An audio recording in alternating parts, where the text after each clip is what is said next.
Alright, ladies and gentlemen, welcome to the round of 8 of the FnaticRaidCall Invitational. With our first best of 3 of the day, we have aLive against Leenock to the top right.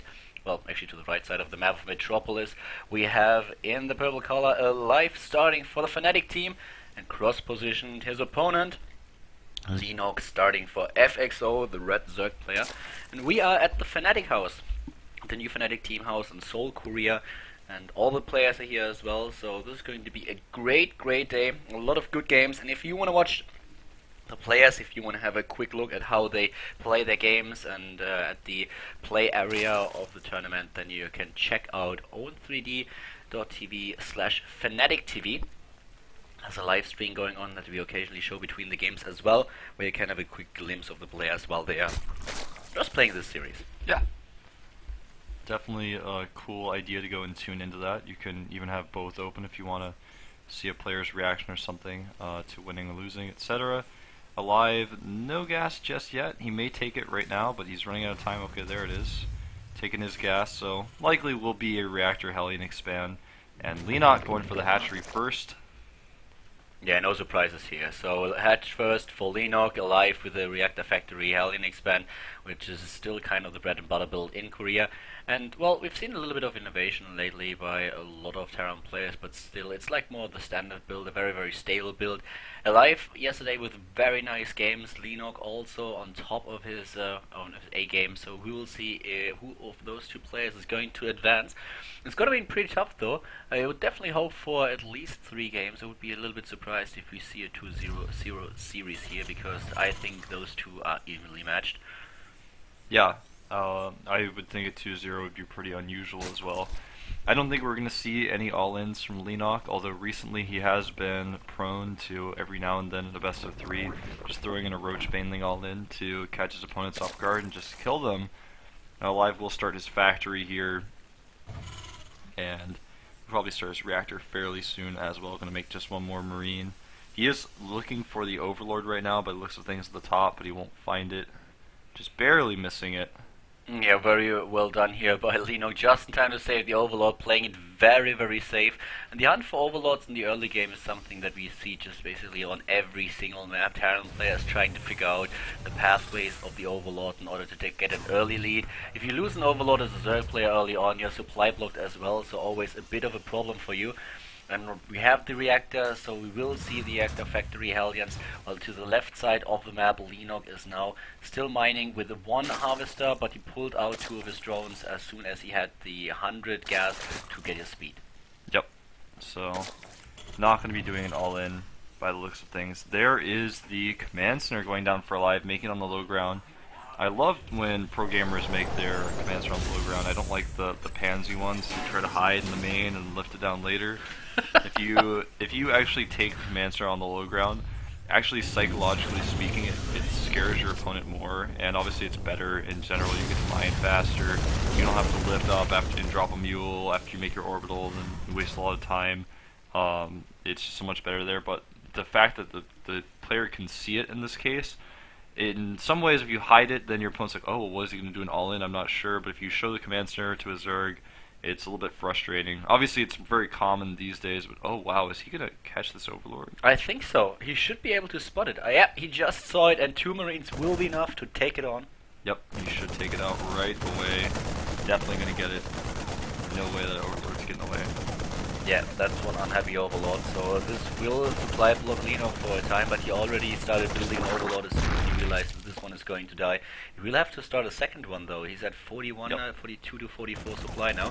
Heading in with a few Zerglings. There is only 1 Marine in the bunker. Whoa, speed is done, and these Marines are dying. The Lynx trying to get into the main base, not able to get the upgrade, but wow, Zerglings everywhere. Leenock with a very aggressive style.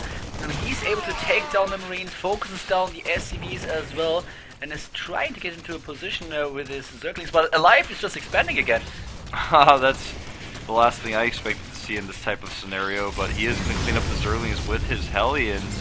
Although he may lose another Hellion, he definitely will. 1 Hellion does go down, but nice defense by aLive. And during all of this, he wasn't droning a lot, but he just made 10 more drones, so he's going to be at 43 to 28 harvesters, so Leenock not in a tough position, really. Even though he lost all those Zerglings, he is drone-wise in an okay spot. aLive with a very nice defense here, even though he lost the bunker. Kind of salvaged the bunker, lost a few Marines, but then in the end not losing too much economy, as you already pointed out.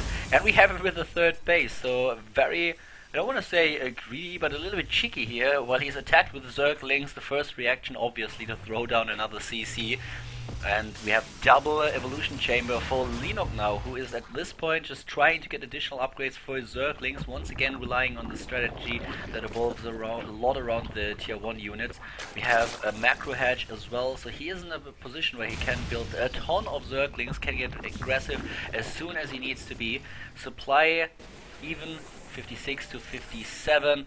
And this is going to be very, very interesting. I love that we are going to see a macro game on this map between Zerg versus Terran. We've seen a lot of rush games as well, but the macro games, as soon as the players decide to kind of split the map, and it's going to be just insane. And I really hope that we are going to see a long game with everything that those races have to offer, like nukes, and of course also... Yeah, I've seen a couple of matches, especially with Moro against Leenock, where we've seen nukes and from the Zerg player Brood Lords, Ultralisks, Banelings, Nidus networks in order to get to the island. So that would be that would be great. I think we may see something like that for sure. Lair is on the way right now, and when the mutas come out, that is going to be when the game gets more interesting. Because right now, for example, aLive's third, he hasn't destroyed the rocks yet because he knows that the way the rocks work in this case actually help him defensively here because he can trap Zerglings perhaps. But when the mutas come out, he's going to have to start destroying those rocks. He's going to have to be very careful with where his army is. This map is so large and the rush distance between these two players is so great that he's going to have to, every time he moves out, he's going to have that threat of the backstab in his mind. He'll have to constantly think about that. Stim and combat shields are on the way now for aLive, as you can see, +1 carapace and melee weapons here at the Zerg base, and Leenock continuing to drone as much as possible. His drone count is getting insane. He's building a few Zerglings now as well in order to have a bit of ground army on the map to be able to put some aggression onto his opponent, but aLive is looking very safe here. Marines everywhere, combat shield and stim, as Wolf just pointed out, both upgrades on their way. We have the infestation pit for Leenock now, upon reaching his lair tech, and just look at the creep spread. He's doing very, very well with his creep, just making sure that he has creep spread everywhere so that he can detect his opponent's movements. We have Overlord in position to detect drop play. Very solid play here by Leenock up to this point, and he is going in trying to attack the third, trapping the Marines in the siege tank range though. They are headed into the mineral line, taking on the SCVs. No whole position right now, but at least with a right click and manual target fire, he's able to kill a few more harvesters before he has to retreat again. Yeah, nice control by Leenock. He actually gets out with the majority of his units there. Not able to kill very much, but he's able to kind of play a positional battle where he keeps his opponent in his base while he takes a fourth right now. 2-2 being researched for Leenock, as well as pathogen glands and baneling speed. And he's constantly making 4 tumors at a time, getting his creep spread across the map, doing a great job with that. And he could potentially put on some baneling aggression here. I don't know if he's going to do it, but if he actually sends a bunch of banelings into that third base, since the rocks haven't been destroyed, it's going to be difficult for aLive to defend. With the baneling speed, we are definitely going to see some banelings. Obviously also the infestors here, very, very important. +2/+2 is now halfway done for Leenock. He's at 135 supply. Lost an Overlord, is supply block therefore, but attacks the third once again, and I don't think that's enough for aLive to actually hold this. He's losing way too many of his SCVs already. Nice unit control here by aLive, on the other hand, using his SCVs to block in the bunker, but at this point all of them die nonetheless. There are just too many Zerglings in order to safely secure his third, and this time did a lot more damage to the economy. Yeah, he really did. He's even going to force a lift-off here of this command center by the looks of things. Some units are coming in to defend, but he's taking a lot of hits on that command center. He will save it, but huge drop in the main. Meanwhile, does also scout the hive timing here and uses some invest energy. Not to get that extractor though, by the looks of things. And Spire is 3/4 of the way done. How much damage was done to that third command center? Because he didn't lift it for a long time, I don't know. Okay, so he's repairing it now. So it looks like it probably got to about 600 hit points there. That was something that, of course, aLive is going to have to deal with. He has to repair that. The worker count right now, It's looking pretty even, surprisingly so. 64 to 82. With that though, it's okay with mules. The tanks are moving in here. They're going to siege up. A nice fungal catches the Marines. That was a perfect target by Leenock. Very, very well done. Takes down a ton of these Marines, and without the additional support, the tanks will not be able to move in. But aLive is in a supply lead at this point. Yeah, that's actually so surprising. I think Leenock has, even though he's been trading fairly well with his Zerglings right now, he's not been able to get the best trade possible, and so aLive's army is kind of caught up with him in supply. And this is a scary position for him because if aLive is able to push that army advantage and hit him just once in a strong moment, his infestor count will be too low to continue to push the forces back, and pushes will just continue to happen until Leenock dies. So he has to be very careful. This is a pretty big commitment with this drop. He's bringing some Marauders as well. Oh yeah, he is, but we have already Banelings in position and he needs to back off here. At the same time, we had Leenock completing 19 additional drones. That puts his worker count up to roughly 80 once more. We have all these upgrades on tier 3 now, +3/+3 for the ground units, for the melee units that is. The Greater Spire is on its way. We have Adrenal Glands, the first Corruptors in the picture. Leenock playing a very strong game here, but aLive, he is still holding, he is still stable. A fourth base trying to be established. He has to cancel it as Zerglings are getting in once more. And I'm a bit surprised that he is not building a sensor tower in order to put an end to all these run-bys. Yeah, I'm a little bit surprised as well, but he is going to clean this one up without losing any SCVs. This drop does continue, and he's actually not... Okay, there he goes, using it now. Going to use the Marauders to tank the Baneling Fire. Nice control. There is a Spine Crawler though, and that Spine should buy enough damage, or buy enough time. Nice transfuse, even saves the Queen. Wow. Buying some time to get units in there. The Queen remains alive. Really nice control. Now he may fungal and catch all of these units, and there he goes. Corruptors will catch the medevac. The Corruptor count here pretty telling that he is going Broodlords. He already has a few Broodlords Yep. more, +3/+3 nearly done, will also benefit the Broodlings. The creep spread still crazy. He has creep everywhere. He knows exactly when aLive is going to move out. We already have an upgrade for the ground, for the air units, armor upgrade. And the one thing that I really like is that, oh, actually now he's building 6 additional Broodlords.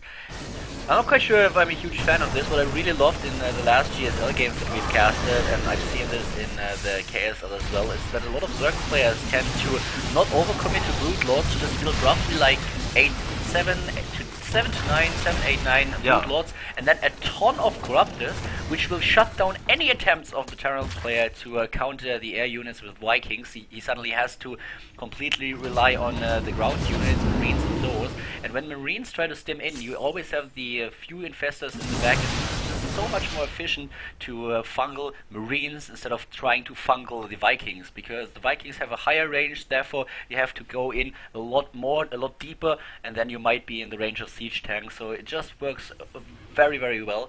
Yeah, you're exactly right. Kind of prefer the composition. We've been talking about this a lot recently. It's really awesome to see, but Leenock is getting that huge Broodlord count right now. His opponent does not have any Vikings. aLive actually doesn't even have Vikings on the way.